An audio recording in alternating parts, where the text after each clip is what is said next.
Everybody, I'm here with my friend Jacob Martinez. Actually, our first time formally meeting, even though we have a lot of mutual friends and a lot of passions in common. I'm grateful so much for your taking the time to meet with me today. Jacob is the CEO and founder of Digital Nest, and he's going to get down and explain exactly what that is. But I just have appreciated all the different projects you're working on in the community and all that you continue to do, inspire the next generation of leaders. So for those that don't know, please introduce yourself and kind of give us a backstory of how you got where you are.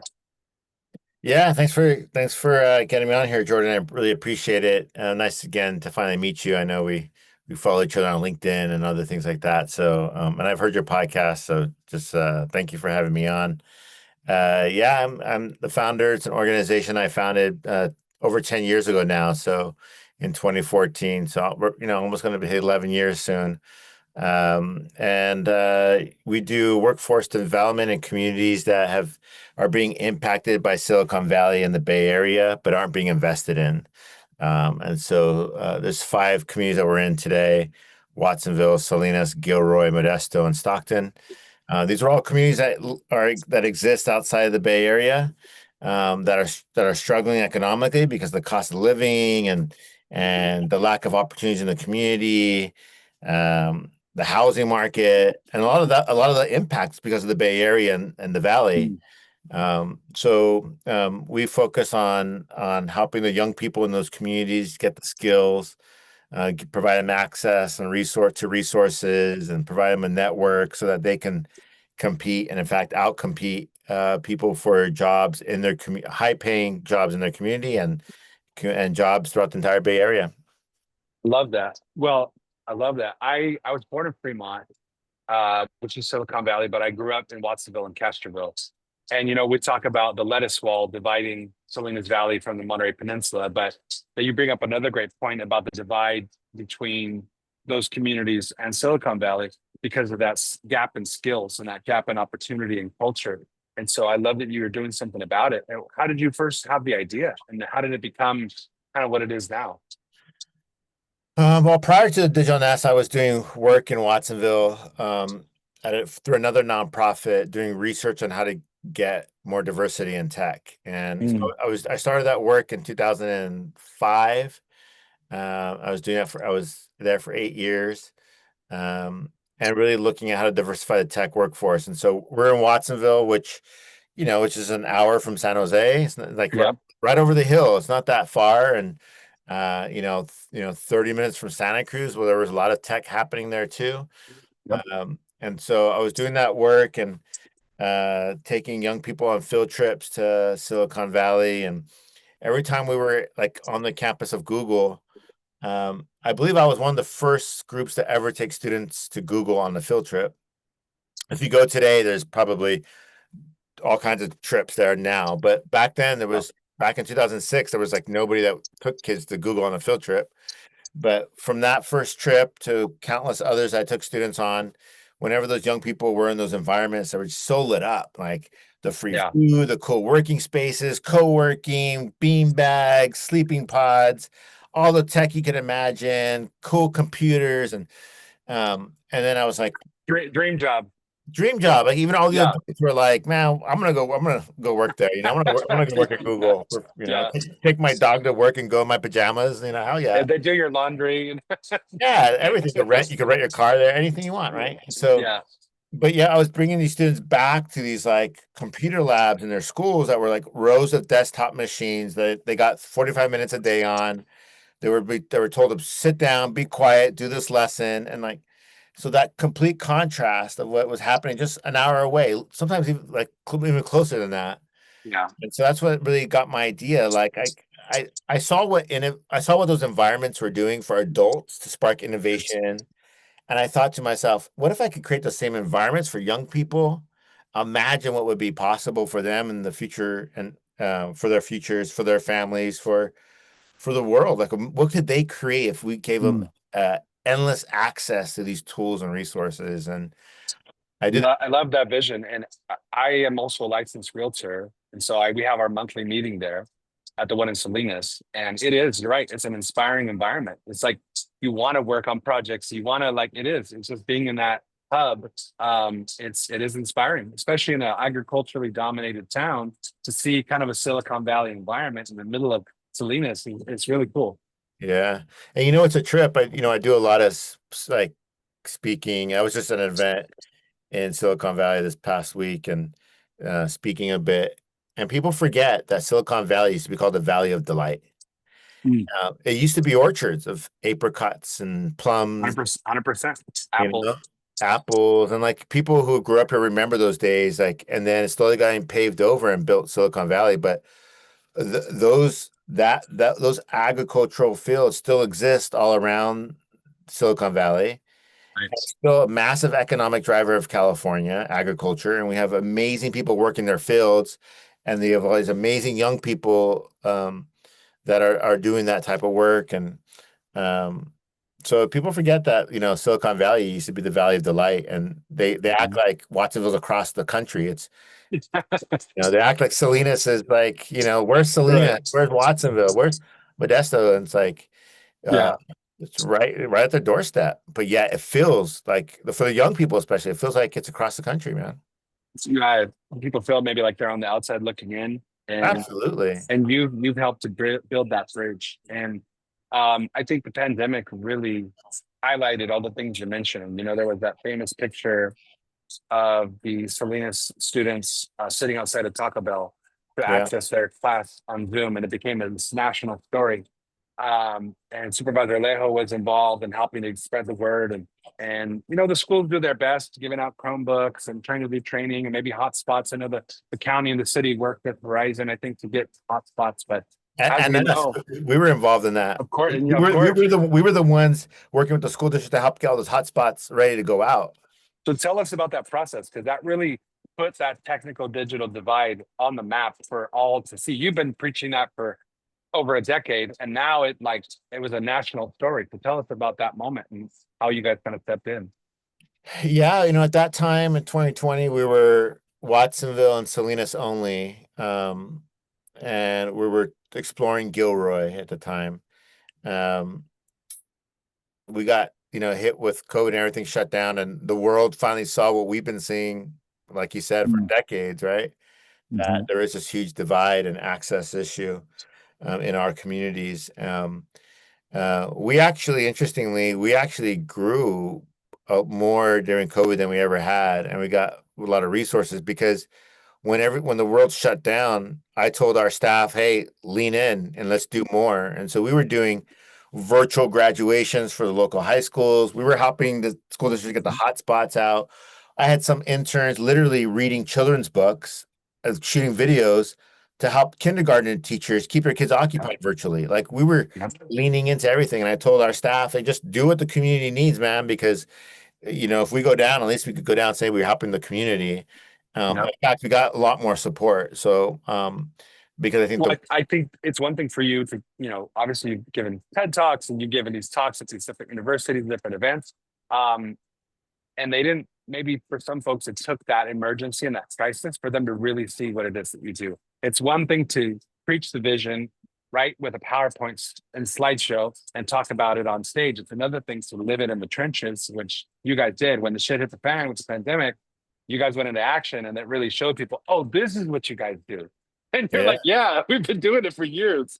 yeah, and it's sadly it's slow. We're slowly going back. Mm, The problem is like with AI is really part of like really getting the stuff accelerated because people are like, well, with AI, like, do we really need to train our youth on how to code and how do we get more efficient? And so people are starting to think of like, what can AI do for us to replace workers? And so we're starting to go backwards on some of the stuff, some of the progress we made around the importance of access, the importance of getting tools yeah. into the kids' hands, like so both AI and also just like people are just forgetting how, disconnected our communities are.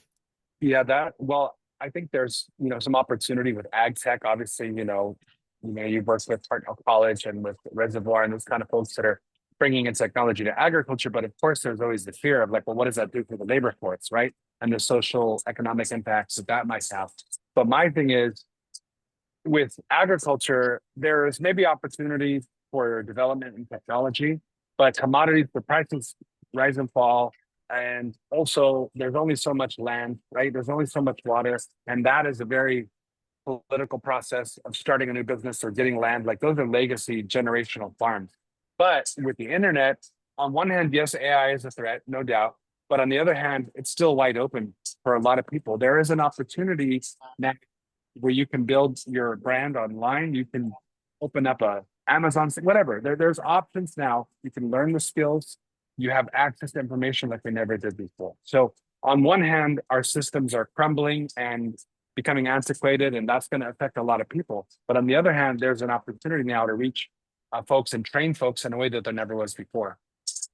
Absolutely. That's why the work of the nest is more important, more than ever, right? Because we're at the forefront of preparing our young people for that workforce. And what does that look like, right? So, one, we have to make sure whatever we're doing aligns with our values and our mission, right? And so that's internally, we got to get ourselves organized. Two, how do we use AI in a way that makes more of our staff efficient, right? We get more work out. Can we get more work done? Could we get more grant proposals cleaned up? Could we help people write emails quicker? Because we work with a lot of first gen professionals. So like, how do we help them become more efficient, more confident in their roles? And then three, how do we prepare our young people, right? If these are potentially replacing some jobs, well, what are the jobs that are going to emerge, and how do we make sure our youth are best prepared for those things? And so here at the Nest, I think we're on the forefront of a lot of it, and we take that responsibility to heart, and we're doing a lot of good work and making sure it's aligned with our mission and our values. Tell us more about the film dynamic. I know you have also a division that is focusing on podcasting and documentary filmmaking. So tell us more about that side as well. Yeah, we're doing a little bit of a shift away from documentary and like traditional film. We're shifting more to content creation, Okay. telling stories, marketing, digital marketing, because that's where the jobs are. So we're Yes. we're very focused on ensuring that all of our training leads to job opportunities for our young people. And so just a number of like it's just pretty limited number of like documentary like films and film production Yeah, exist here. totally. But there's like content creation and digital marketing that is highly needed in this region for people to have those skills in. So that's where we focus on is digital marketing and content creation. I think too. I love that. And I think helping folks like the older generation, either whether it's a cultural issue or a generational issue, understand technology. Because even for me, I have a few different projects that I work on, but one of them is helping small businesses with government contracting. And a lot of the government contracting, obviously in the US, is going to be in English.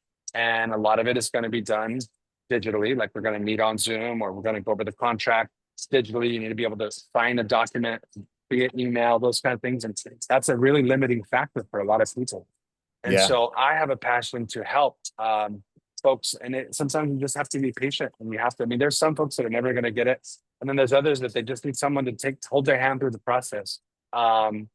And that's why I get so frustrated sometimes with this, like, not to get political, but with the immigration argument. I'm like, people are like, oh, just come here legally. It's like, have you even been to the DMV lately? Do you know what it's like to like renew your license? Can you imagine what that would be like for like your citizenship? Yeah. So people are just so callous sometimes, and obviously, getting online, you see the best and the worst of people. And so it's an environment too. I mean, I don't have kids yet, but being a parent or an educator in this times with my wife is a teacher, and every day it's a fight over taking the phones and not being on your phone, or like she literally can control when they're doing a project when the computer, she can see what they're watching and stuff. And so it's like it's a constant fight. So how do you, in this generation that has their attention span is a lot less maybe than previous generations, they're native to the devices, but how do you balance that, not wanting them to be addicted to the devices, but also teaching them how to use them proficiently? Yeah, it's tough. And I'm a parent of three, man. And like, I have two in their 20s and one that's 13, so I'm in the thick of it, and Yeah, when people think like, oh, you're a digital nest, like what do you do with your kids that like you must manage their social media well. I'm like, actually I don't, I'm trying to like figure it's that. a battle too for you. Yeah, it's a challenge, like Yeah, we have some basic rules around like no technology in the bedrooms, like keep that yeah, stuff out, just like yeah, yeah, you gotta kind of put some guardrails up, but you can't like not put it in their hands because then you're putting them at a disadvantage, and right. That's the same thing with AI. It's like to not engage with it. It's like saying you're not going to engage with the internet back in the 90s and in the early Yeah. 2000s. You're like, oh, Right. that thing's going to go too above me, but like it hasn't. Look where we are today. It's Yeah. so .com is just a phase, right? yeah, so like it's our responsibility to make sure are preparing our young people, whether that's in the home or whether that's in like things like the nest or in school.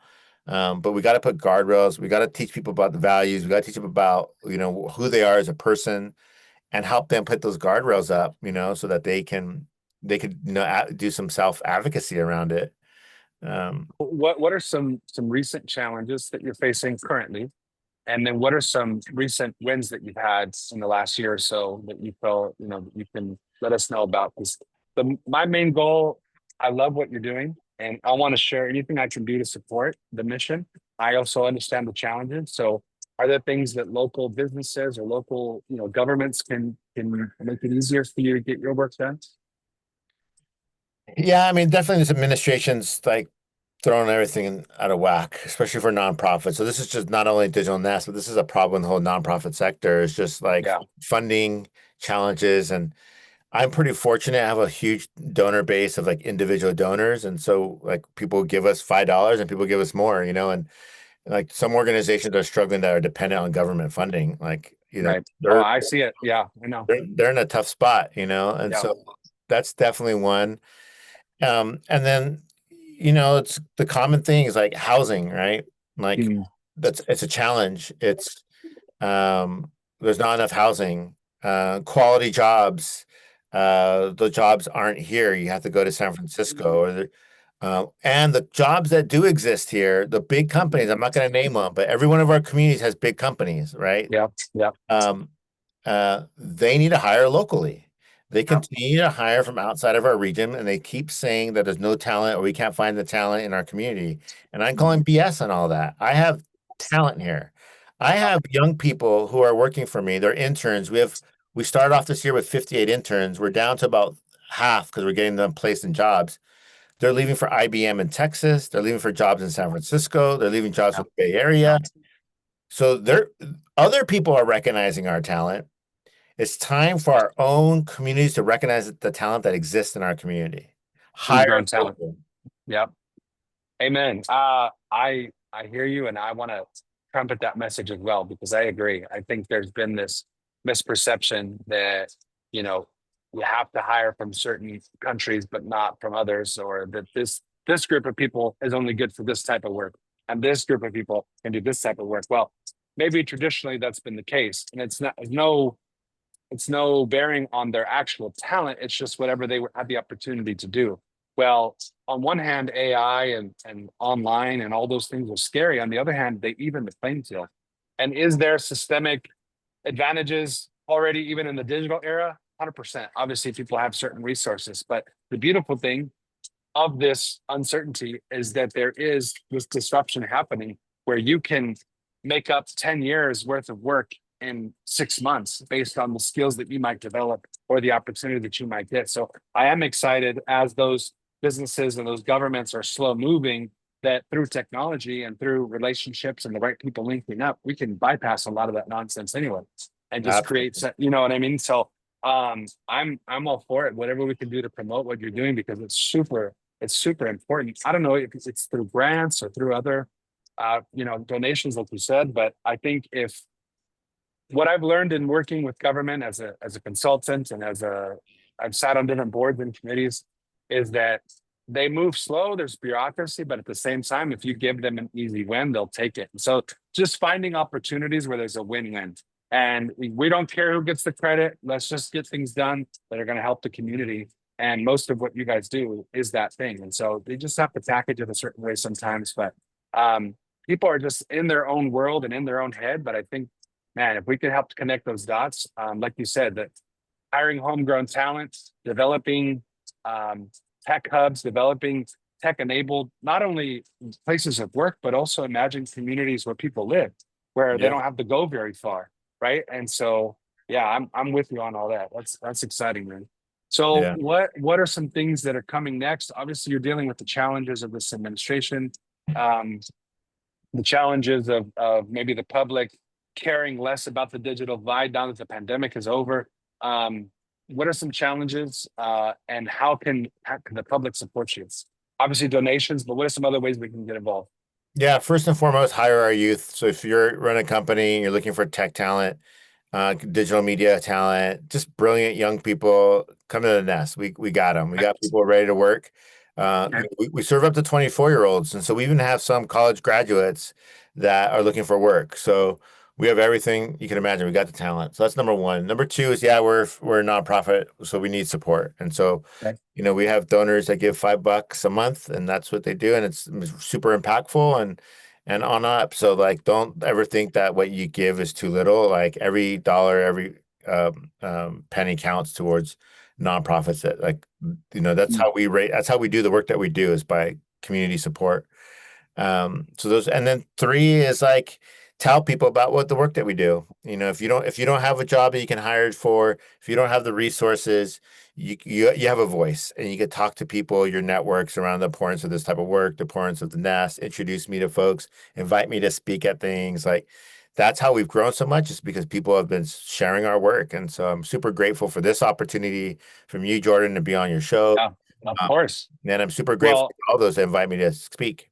we may have to develop a different project because one of the programs I'm a part of, it's a federal program called Apex Accelerator. We help small businesses navigate government contracting. Unfortunately, we're not supposed to work with nonprofits, but there may be a way where maybe some of the students or another employee starts a venture that's a business, and then you can become a client. It's a free counseling basically on government contracts, because that can be an avenue for entrepreneurship for those jobs to come. I'm really passionate, like you, about keeping more dollars local. I was Naval Postgraduate School last week, and I was asking it like how, and they're like, well, a lot of our purchasing comes from San Diego because that's kind of how the military is structured. Yeah, So, like for instance, the military impact in Monterey County, it's like 400 million or something like that a year comes from the military, as far as people living there, spending money on rent and groceries and their kids going to school, all that. Then they said about 150 million in procurement, which means that all the military installations in Monterey County are spending that money. And then I asked, like, well, who is that going to? And they couldn't really tell me, but I know it's not always going to local companies. yeah, And so my goal, just like yours, is to help people understand the process so we can kind of bridge that divide, both digitally and locally. And I think that doing it digitally, we can supercharge and skip a lot of the steps, I right? agree. And we can use the technology to with language barriers or tech barriers, we can get through that a lot quicker. So I love what you're doing. I'm excited to see, obviously Hartnell Foundation just got Steinbeck Center. We have our event there September 18th. That's going to be a great hub of the community. Digital Nest, all the stuff Reservoir's doing. I mean, Salinas is kind of, you've been doing that work for years already, so it's nothing new. But at the same time, there is kind of a new, fresh energy happening. I think we can all feel it. And we just want to make sure that the original intentions of people like yourself, that vision comes to pass, because you've already been doing the work in the trenches for years. So anything that I can do to support that, let me know. I want to get more involved, even financially, to support you guys. Where can people find you? Where can we find you? Yeah, we're at digitalnest.org is our website. We're all, you can find us there, but we're also on all the social media channels. So just follow us, look for us on social media, Digital Nest. I'm on LinkedIn. I'm very accessible. Yep. Love to meet folks, love to get connected.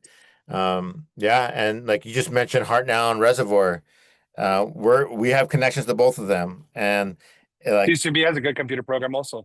yeah, and it's just like there's that ecosystem happening around Salinas Valley, and so Yep.